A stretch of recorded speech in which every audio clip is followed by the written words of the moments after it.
Study Point Imphal na mayam butaram okjari. Red Path to Education hariba institution asi Manipur gi mafam kaya dagi qualified oiraba amadi dynamic oiraba teachers mayam punsinjaduna run tawjaba home tutorial institution amani specially Imphal area manungda run tawjaba institution amani lower classes tagi upper classes haibadi class 11 and 12 amadi even graduate class phawba takpa tambiba ngamba tongan ba subjects ki tongan ba teachers makhal suna available oijay institution asina parents sing amadi students sing the piba opportunity khara hairagadi ahanbada affordable fees rate oi haibadi laire ina kunba animagna afford to bangamba fees oigani mathangda any subjects ki chapter loiba khuding ki chapter wise test tawjagani amadi chhatra gi progress ki matangda parents ka itatatana tana jagani maramdi chhatra amagi progress haibase sunatagi oza gi khuta su leite amadi sunatagi chhatra gi khuta su leite parents ki su achoba responsibility lei mathangda hena sotha horaba chhatra sing hena sol horaba chhatra sing gi damakta special care amadi special labor pijagani amadi institution asida amuktang registration tawkraba chhatra dugi whole life ta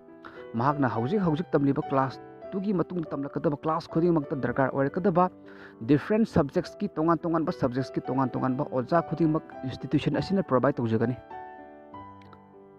aduga hojik takliba oja dugi hakchang nungai taba yaurakpa natragna oja dugi thagdo wathok tholakpa yaurakpa matamda chhatra dugi study routine dikai ba yadabanina akoi tongan ba substitute teacher thajagani institution asigi ming right path to education haibagi atradi education haiba target to yaunanaba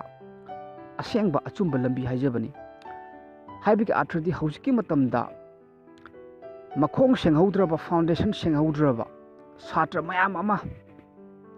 class drop out tawbadi ikai banina promote tawraga class ti adung mangkhatkiba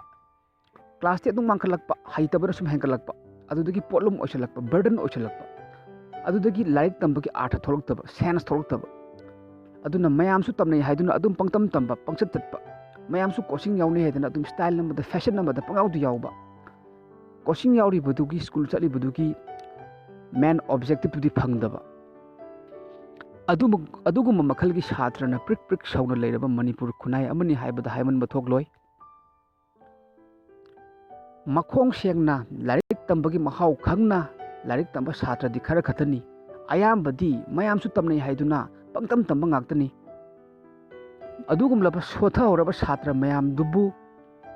mayam dugi future career kananabagi damakta shape tonabagi damakta red path to education hariba institution asina home tutors oina service tawjabani thank you all study point Imphal na mayam butaram okjari